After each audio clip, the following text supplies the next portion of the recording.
everybody, and welcome to the next episode of the Mastering Commercial Real Estate podcast. I'm your host, Corey Mortensen, and today I'm very excited about our guest. I'm honored to be hosting Veena Jetti and want to go over her journey and her experience in commercial real estate.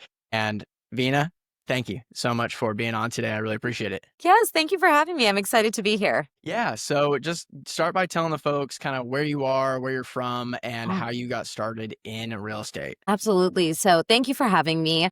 For those of you that don't know me, I'm Veena Jetti. I am the founder of a company called Vive Funds.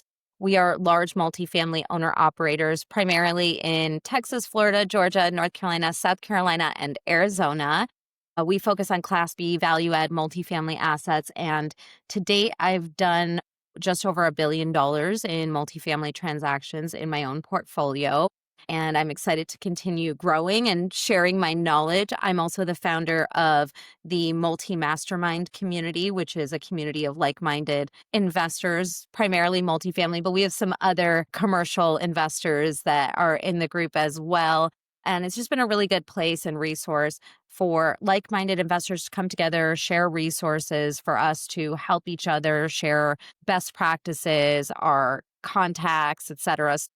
It's been great so far. It's one of my favorite corners of the internet, if you will. And I am also a mother to twin, almost 6-year-olds, but they're like 6 going on 26 because they know everything now.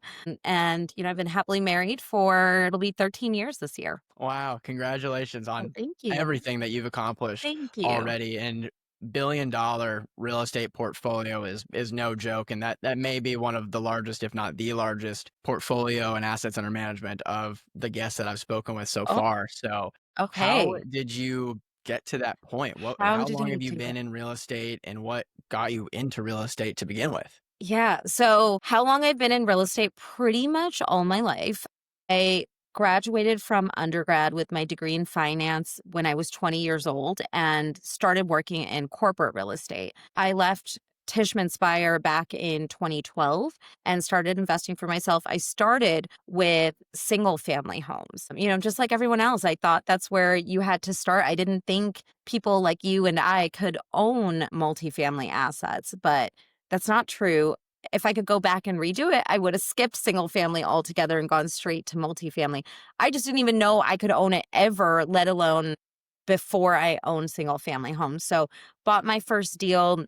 It was in Dallas. It was about a decade ago now. And we went into it. It was 200 units, renovated it, and ended up selling it and made a boatload of money for our investors. And once you get bit by the multifamily bug, it's very hard to see any other asset class as being a great asset class. And did you syndicated your first deal? Yep. Yep.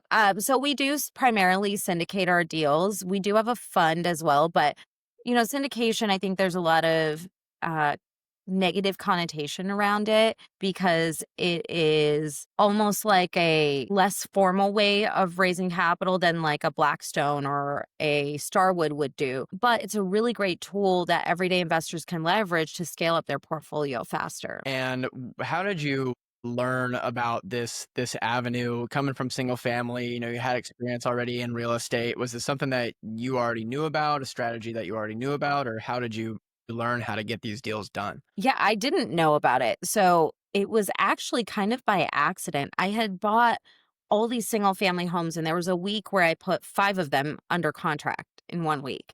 And I was like, wow, I really hate this. It's so much work to buy 5 houses. And can I even ever own, like, could I dream to own 5,000 or 10,000 doors if I'm buying 5 a week? It'll take me forever. So I was actually talking to a lawyer that I work with. His name is Nick McGrew. He's a securities attorney based out of LA, Polymath Legal. Phenomenal. I've been working with him for 16 years now. And I was talking to him and I was like, look, I really hate single family. I wish I could just like go and buy a multifamily building, but I don't have the money to do it. And obviously he's a securities attorney. So he was like, why don't you just raise it? And I'm like, what do you mean? And he's like, you can just raise this money. And I was like, you mean look, who's going to write me a check, right? Like it's all the questions you have when you're first starting out and you're like, no one's going to write me a check. I don't know what I'm doing. I'm not qualified for this, right? Like all the imposter syndrome starts coming out. He's like, no, look, there's different exemptions you can rely on because you are selling a security. And here's what the Reg D 506B looks like and the 506C. And so he kind of opened that world and planted that seed. And then I just kind of left it and didn't do anything with it. And then I had a friend of mine who is a physician and came to me and said, hey, all those houses that you're buying, I want to buy them too. Can you teach me? And I was like, well, no, because I work 100 hours a week doing only this and you're a busy surgeon. So when are you going to do this? And he was like, okay, you're right. Instead, what if I just give you $100,000 and then every time you write a check for $100,000, I'll write a check for $100,000 and we can be partners on it. And I was like, I don't think this is legal. I don't think I can do like it didn't feel like this should be a thing people can do. So then I remember after that I reached back out to Nick and I was like, "Hey, so this is the craziest thing. This is what someone told me." He's like, "This is what I've been telling you is you can syndicate this and we can put together an offering, a PPM for you where you can take this money legally." And I'm like, "So I'm not going to go to jail if I take this money?" He's like, not if you use it in the way you tell your investors and you rely on an exemption, you do it properly. No. And I was like, mind blown. Once you understand the amount of leverage that comes with raising capital, you really are not going to look back because it's the fastest way to get to scale. Yeah, and that was what really brought me into the personal commercial real estate investing because before, yeah, everybody starts with single family. One, everybody knows about it, but and I just put this out on my social media was, how I got started, how Grant Cardone got me started Uh-huh. in commercial real estate. I have my own opinion. Everybody's got their opinions on Grant Yeah. Cardone, but he is 100% the reason I got into commercial real estate. I saw an ad and he was standing in front of, a big apartment complex, brand new apartment complex saying, "Hey, I just bought this thing and everybody Yeah. check it out, go in this." But I was like, Yeah. it just clicked for me like, okay, if he can buy it, I can buy it. I just had to figure out how he did it. And it sounds like you kind of went through the same process of, how can I get this done in scale? Because you had Yes. the dream, you had the milestones that you wanted to hit. Yeah. And for you personally, where does that ambition come from? Why was that even a goal that you wanted to accomplish? I think it's because I'm the daughter of immigrants. My parents came here with $26. And at that time, my sister and I weren't born yet. And I feel like they came here with an idea of a better life or more opportunity for their unborn children. And they gave up everything. They came with no safety net, no social network. They didn't have a lot of money, right? They had $26. And they came here because the opportunity was so enticing that they were willing to make all of those sacrifices. And so I feel like it's a little bit of a responsibility for me to take the opportunity that they sacrificed for and go out and do something great with it and build something big with it. And I've always been someone that's been like a dreamer. My mom always says like, well, if Veena gets a bee in her bonnet, it's going to happen, right? Like, so I think that that's part of it is it's not even just ambition. It's also more persistence and grit than anything else. And I'm sure you've had your fill of accomplishments and even some failures and setbacks, Many. some expectations that may have needed to change during this time of building this massive portfolio. Yeah. For you, what was one of the biggest accomplishments that you Oh, had?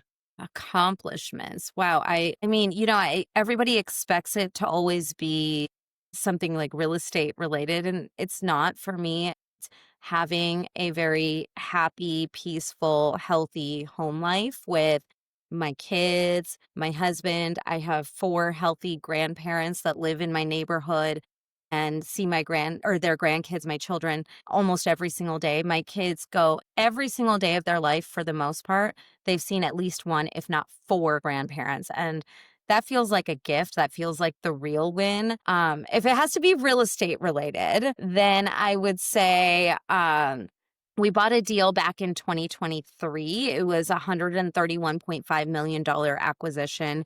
And it was special because it did take me over that $1 billion mark, but really what it was special about it for me was this was the largest all woman led transaction in the entire country for 2023. And that feels important because that's the legacy I want to build, is that there's room for diversity and it's a strength in these rooms. And so just having that accomplishment feels like it is inspiring for other women to also take a seat at the table with me.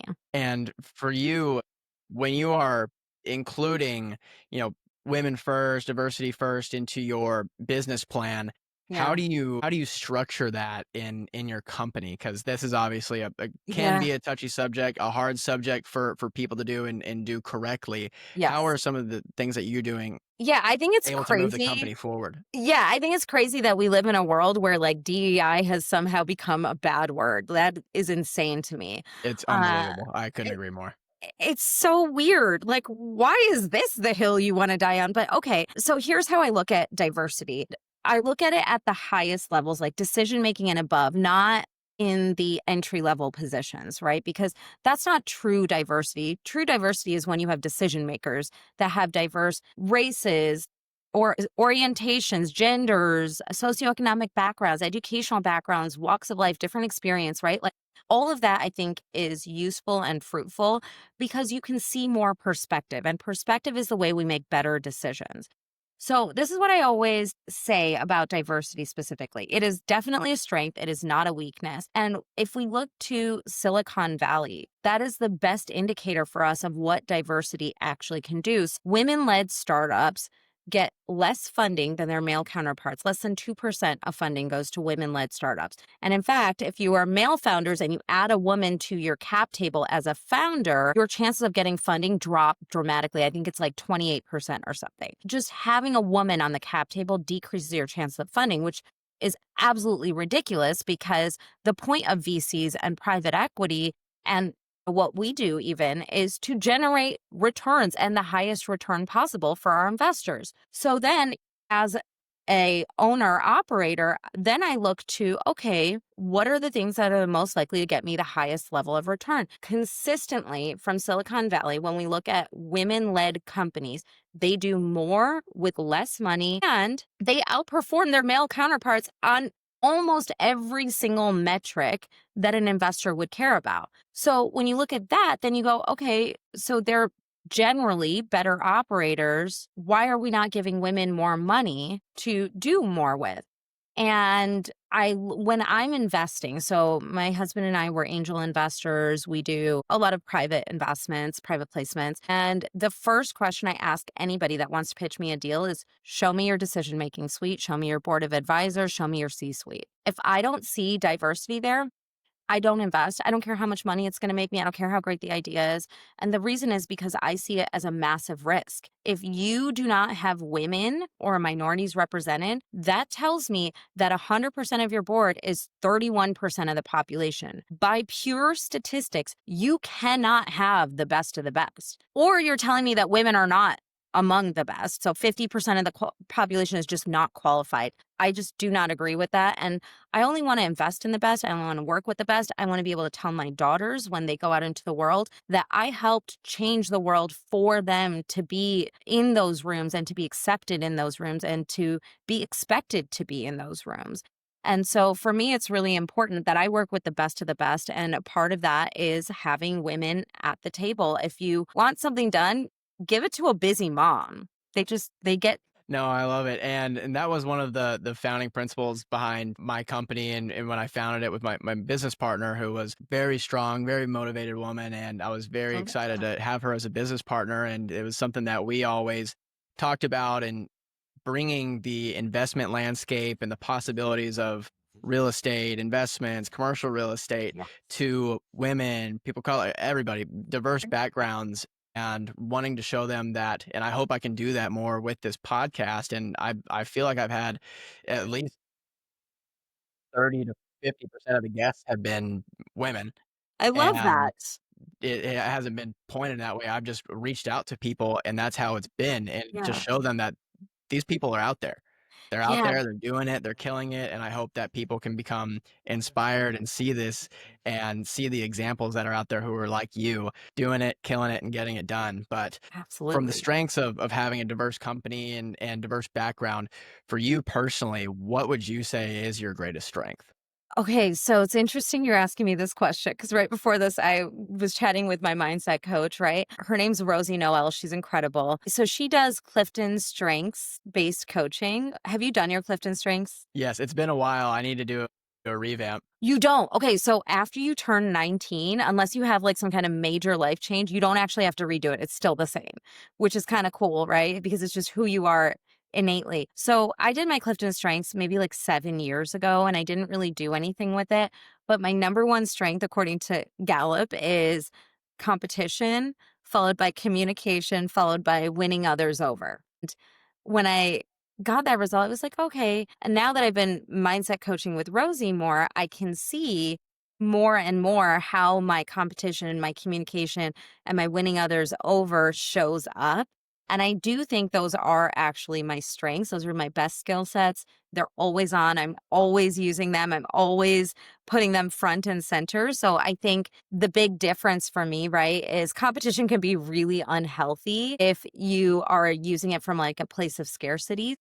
I think for me, having worked with Rosie as much as I have, she's helped me shift my perspective. So now the win isn't, there's only enough for me and there's not enough for all of you because it's scarcity based, right? It's not a zero sum game like that. Now I'm like, wait, the win for me is if I can help you win and we can both win then. So I think competition is, believe it or not, is my number one strength. I love it, and that can be a huge motivator, Yeah. and one of the things that really gets me going and motivates me is pretending it's a sport. You know, Yeah. you are competing against other people in it's a competitive landscape, it's real. Yeah.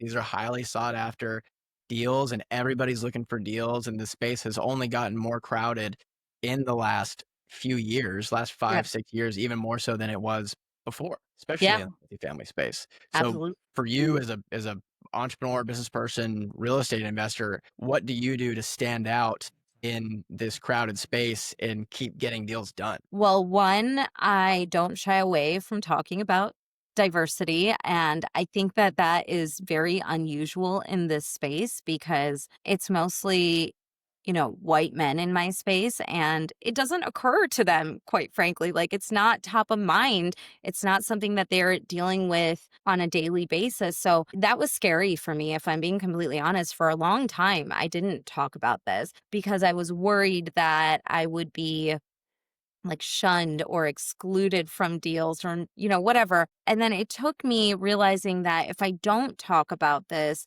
who's going to do it?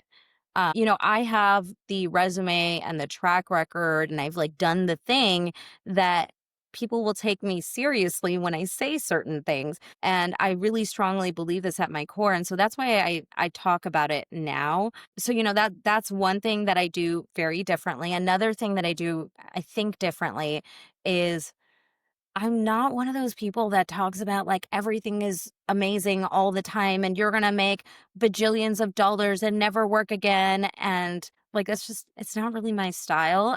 This is a great life. It is definitely worth it. But look, it has its struggles, it has its challenges. It is tough out there. And, I don't like the highlight reels always happening. I think that's hard, especially for people who are looking to us as leaders in this space. There's a responsibility that comes with that. And so, I like to bring more of the EQ into my leadership style. I lead with vulnerability often with my team, with investors, with anybody who's interacting with me. I always lead with vulnerability. I try to be really intentional about my mindset and making sure I'm like staying in abundance and not shifting to scarcity, which is sometimes really hard to do. I talk about the mistakes, I talk about the messy middle, I talk about the things that were not Instagram worthy. I talk about them often. And I also think another thing that I maybe do differently than others in this space is I talk about risk a lot. I see a lot of community leaders or like gurus or mentors or whatever that talk about using capital raising as a formula to scale your portfolio. And I totally agree with that. But then I'll see them teach it where you're like violating SEC rules. And I don't think it's nefarious. I don't think they intend to teach this. I think they just don't know because maybe they haven't done it, or, they don't work with Nick, who has drilled this into my head forever and ever and ever. Right. So I do tell people this is not easy. It's worth it, but not. Yeah, and a lot of the marketers out there are raising a lot of capital, and Yeah. that's the key word, is marketer. They're not Yeah. a They're real estate marketers. investor. Yeah. They don't have the financial background, and they surely don't have a fiduciary mindset.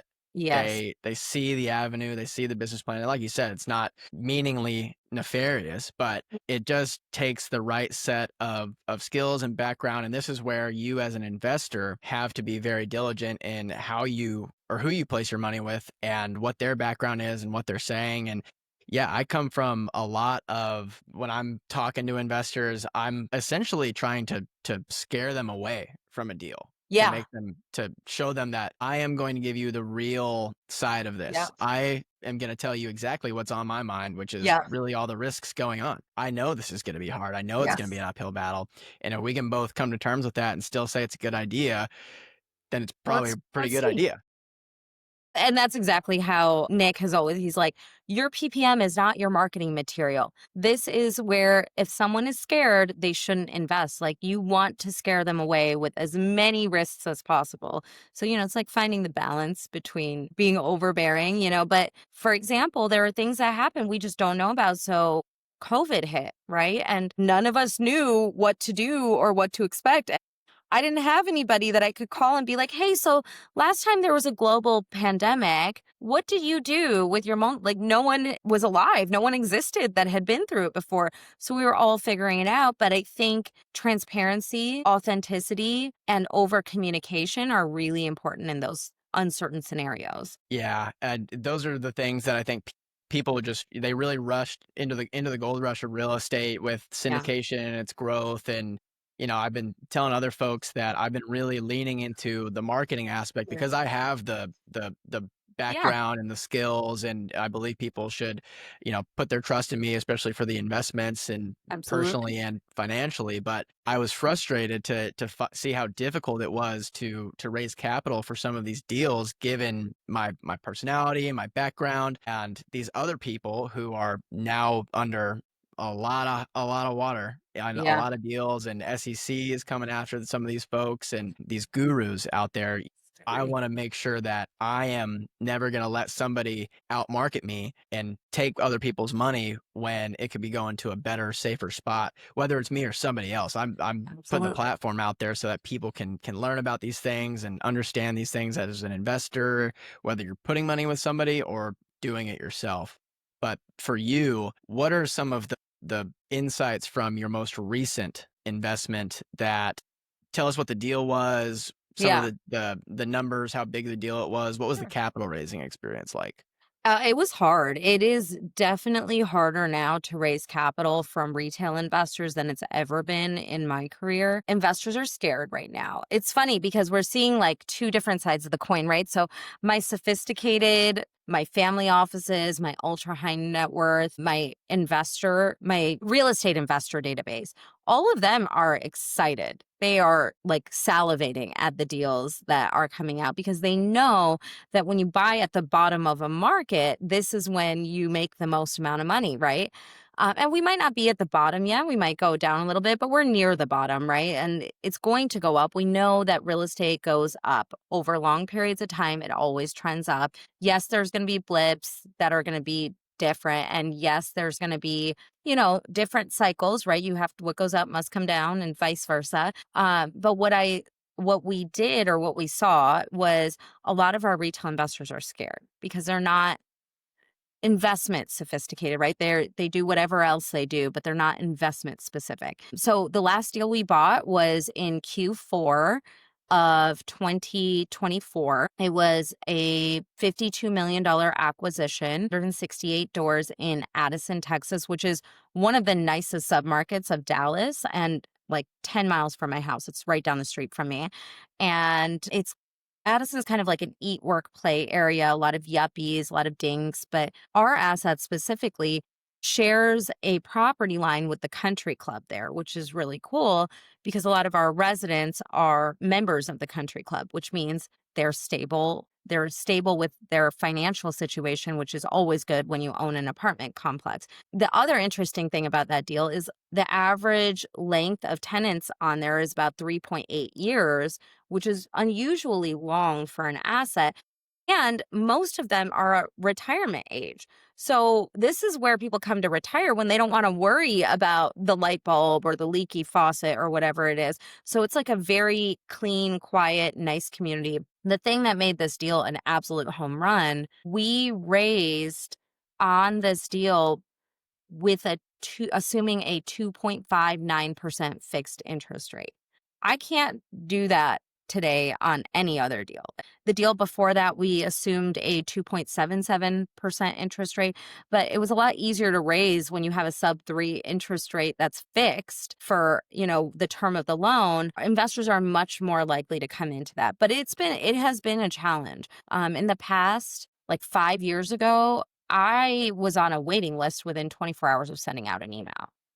I would have so many investors ready to invest that I couldn't even accommodate. I was rejecting investors.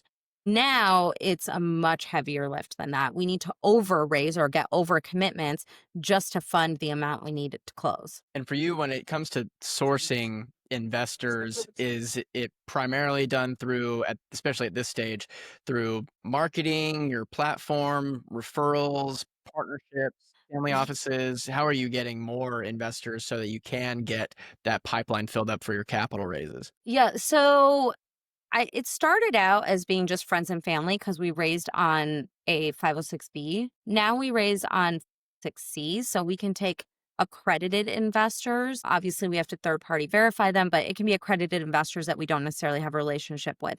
So, one, we see a lot of referrals from current investors.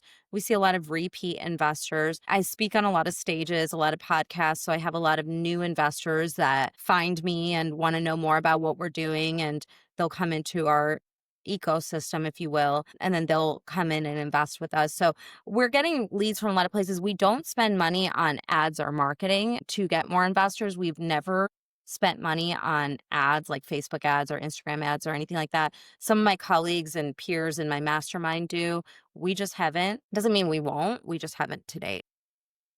Gotcha. And with the conversations that you're having with these investors, and as far as demographics, are these mostly retail investors? Yes. The vast majority of our investors are retail. Now we're starting to see more shift into like smaller family offices or ultra high net worth individuals. We're starting to see that shift a little bit. Like I said, they're just more sophisticated when it comes to where we are in the market cycle and risk assessment.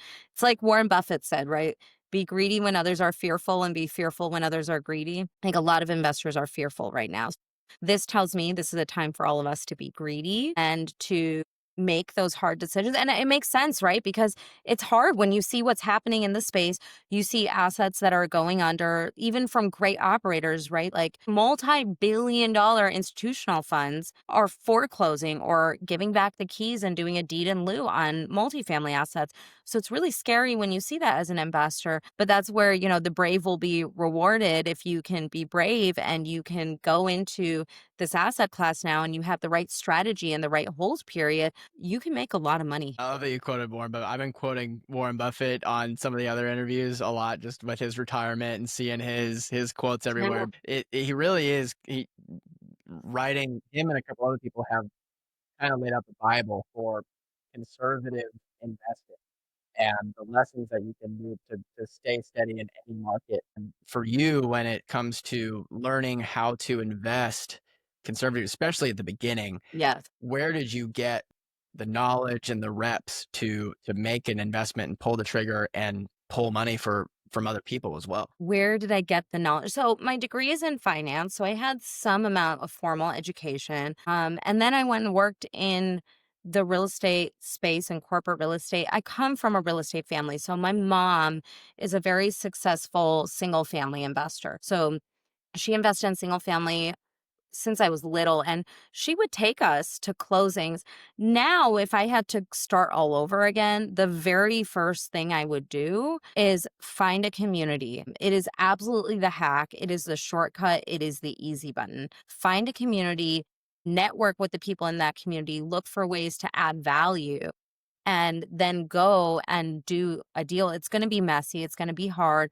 But if you have a team with you, it's much easier to problem solve. It's much easier to catch issues before they become really big problems. But for me, the knowledge came from my experience watching my mom buy single family, myself buying single family.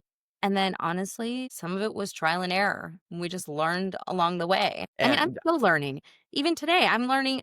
I learned new things today, yesterday. I learn new things every single day. And I think that's going to be the tagline before the episode is find a community, learn, network with them, and find out Yeah, how to add value, especially when you're getting started and you want to learn how to get into the space. And at any stage, really, because you absolutely. could get into another, you'd be well on your way and into your business, and you get into a new community and you start doing the same thing. It's how you level up, really, Exactly. every big moment, big change in my life that has happened for the better has been because I shook the right hand or got into the right room. Absolutely. And that is so key to get into this space and to keep evolving. And ironically, real estate used to be this archaic, very predictable, same Mhm. old industry. And now it's been changing so rapidly with the Very. of tech and just how popular it is and Right. information.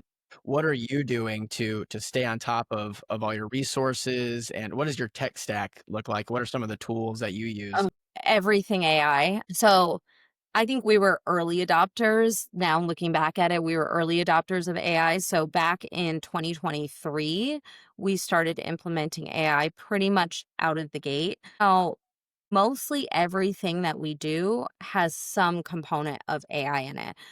Whether it is underwriting using AI to make predictions and data modeling out, whether it's marketing using AI for that, using AI to produce content, to produce reports, to do data analysis, to get business plans together. I mean, you name it, and we're using AI for it without question. We're very heavily AI integrated. And I feel like we're not even AI integrated enough, to be honest, even though I would guess compared to other firms our size, probably have we've got to be in the top 10% of implementers of AI. And I still think that we have room to put in a lot more AI. What are the names of some of the tools Oh, that you're using? yeah. So, okay, I'll give you like some of my favorite easy to use tools because I am not a tech person. I'm not great at tech. Obviously, the honorable mention goes to ChatGPT, right? So, if you are someone listening to this and you haven't implemented AI into your life, your whole world, start with ChatGPT. It's very low hanging fruit. It's very easy. And think about the ways you can use it. Like I always tell people now, if your first thought when you have a task is not, how can I get AI to do it or where can I use AI? You are missing the mark. So you have to like retrain your brain to think like this, right?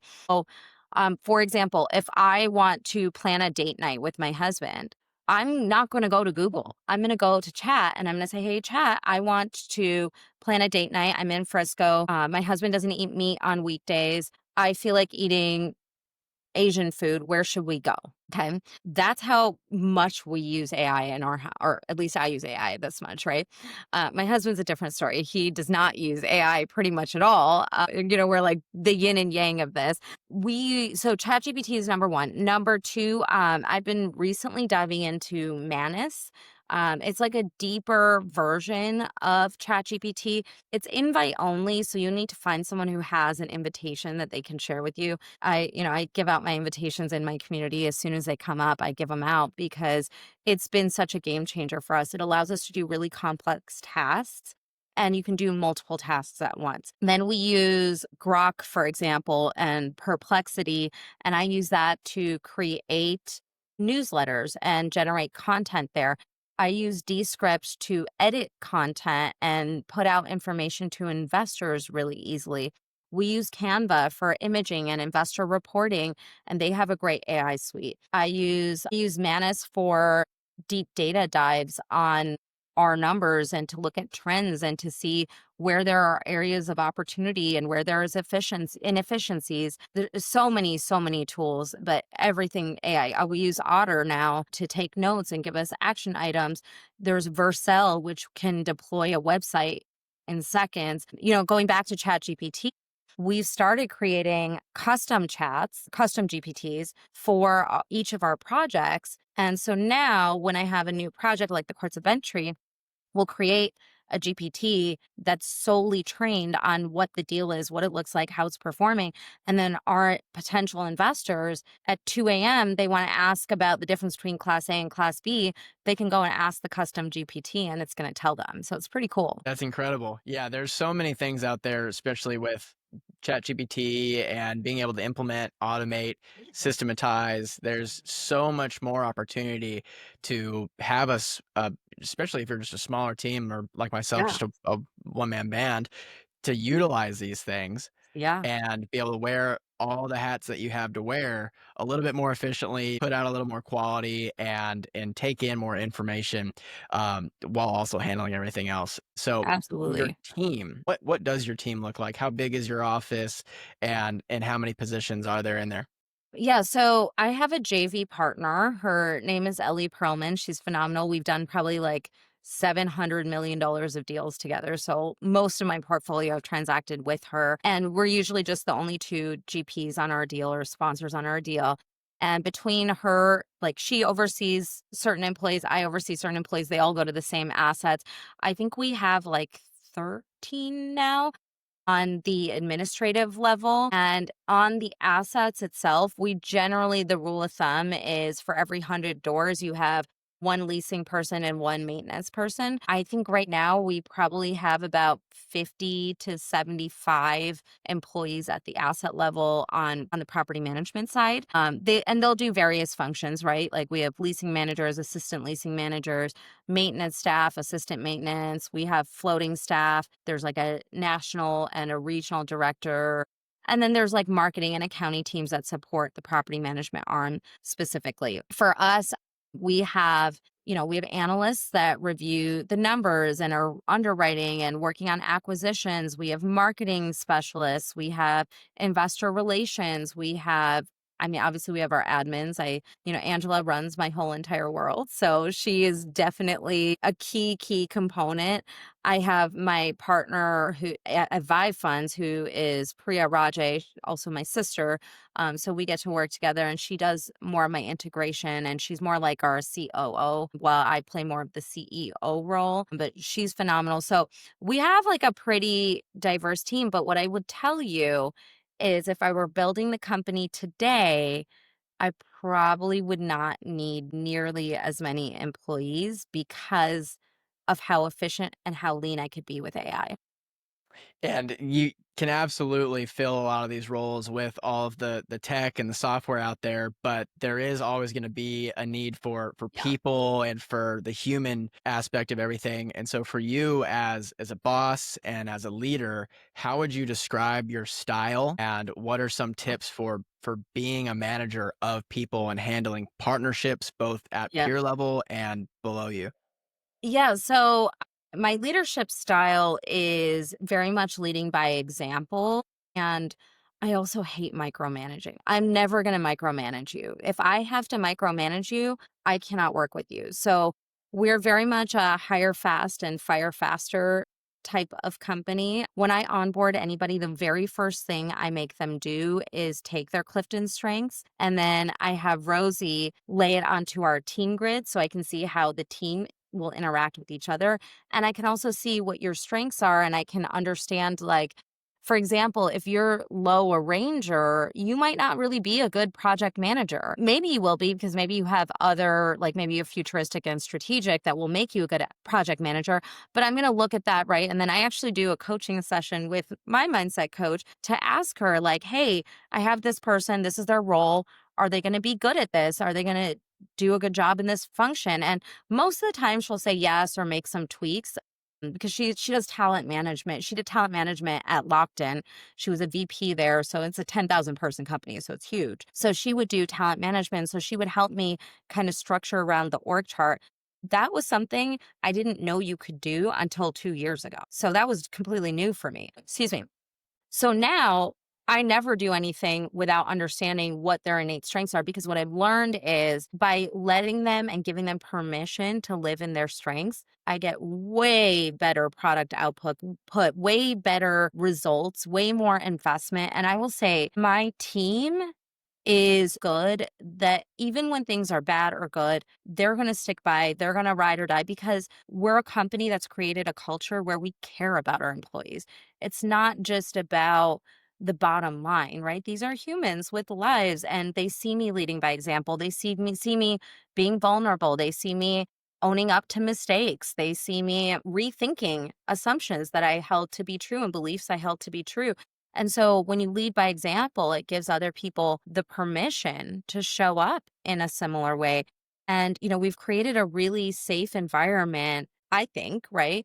Where our employees can tell us, like, hey, this isn't really working, or I'm feeling frustrated. I'm getting burnt out. Like last week, I had one of my employees sent me a message and she said, I really need to take off this Friday and Tuesday. It was a long holiday. And I said, okay, is, everything okay? She's like, yeah, I need to take it off because I recognize that I'm starting to feel burnt out. And I thought I could wait until, whatever project closes, whatever thing happens, right? And I told her, I said, no, you're going to take the time off now, because I can't do anything if you go down, right? If you crash, that's going to hurt all of us. So my first response to her was, thank you for trusting me with this. And thank you for recognizing it in yourself and calling attention to it. If I don't know about it, I can't help you, right? I can't fix you. And then my next move was to say, absolutely, you can have this time off. Obviously, I always prefer more notice whenever they can give it to me, but this was like a very urgent situation, and she was holding off and holding off and holding off and trying to get through the next project and the next project. But I told her, I said, look, there's always going to be a project. There's never going to be a time where there's not something for you to work on. We're going to have to work through this. Here are the things I want you to do before you leave, right? Like hand over important things to someone else on the team, or set up the expectations with external parties that, hey, I'm going to be out until Wednesday. When I come back, you'll hear from me within 48 hours, whatever that looks like, right? But I want you to go recharge, take care of your mental health, and then come back to me when you're refreshed. And she was like, this is so crazy. I've never had anybody manage me like this, where they're supportive and they're thanking me for taking time off. But she's always been a great employee. I know her work ethic. I don't know what hours she works because I don't have to manage her. I don't have to ask her that. She always gets her work done. And it's the same reason why when she said this, the next sentence that came out of her mouth was, I'll still check my email on Tuesday when everyone's back. And I was like, absolutely not. There's nothing that is going to happen that has to be addressed on Tuesday that cannot wait till Wednesday. And if you're really going to disconnect and recharge, you have to disconnect and recharge. So I think like building the company culture where you value your team, where you recognize them as individuals, you meet them where they are, you fulfill their needs first, that builds the culture of, I'm not worried about anybody trying to poach my employees, because I know they're never going to work for anybody that's going to care about them as much as I will. And they know that too. Yeah, leading with empathy and respect couldn't be more important. And you touched on so many wonderful aspects of working with people and having people work for you, and how to do that appropriately and how to Yeah. do it really, really well. I loved everything that you just said. Yeah. As we wrap up here with just a few quick questions, a couple that aren't real estate related Okay. at all, just some fun ones. Yeah. What was your first job? Okay. My first thing I got paid for, I actually started a gumball selling business when I was 3. Someone gifted me a gumball machine, and it was one of those ones where you like put a penny in. So I would go around to like all of our friends and the neighborhood, and I'd be like, do you want to buy a gumball? I got my very first investor, which was my mom, right? And I didn't pay her back actually. I just stole that money. I got her to buy me gumballs, and then I'd go around and I'd be like, do you want to buy a gumball? And I would charge them a dime. So they would give me the dime and I would take a penny out of my pocket and hand them a penny. And then they would put it in. So I'd keep the penny. I'd keep recycling the penny and I would collect a dime every time. So I had great profit margins, especially when you don't pay your investors for the cost of goods sold or your vendors, right? So that was like the first time I started making money. And then when I was like a preteen and teenager, I did like babysitting gigs. But my first like real job where it was like more serious was I was, I think like 16 and I started working at, it was UBS back then. It was Payne Weber, then UBS. And then I think it's gotten bought, but I got bought by someone else now, Wachovia. And so I was at all of those firms. My bosses kept me with them, but I was an intern there. And that was like my first intro into like the financial world. And another fun one, what was your very first car? Saturn.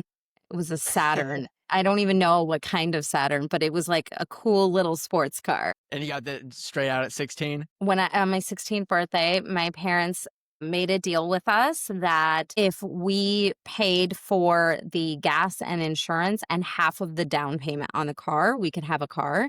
So I think I like saved up for months and months and months and then gave that money to my parents. And then they bought the car and they surprised me with it on my 16th birthday. Love it. I love it. So And as we wrap up, just give the listeners one last piece of advice to send them off. the best time to plant a tree was 20 years ago. The second best time is today. What I mean by that is if you have not started your personal finance journey, your investing journey, whatever it is you're trying to accomplish, whether it's in real estate or finance or not, whatever it is, the best time to do it was 20 years ago because then you'd be sitting under the shade of that tree today.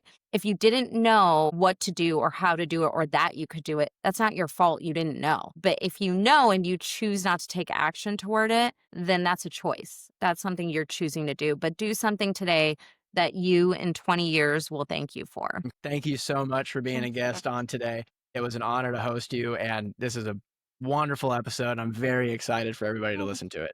Same. Thank you so much. I appreciate you. Absolutely. Well, thanks for listening, everybody. This has been the latest episode of the Mastering Commercial Real Estate Podcast. See you next time.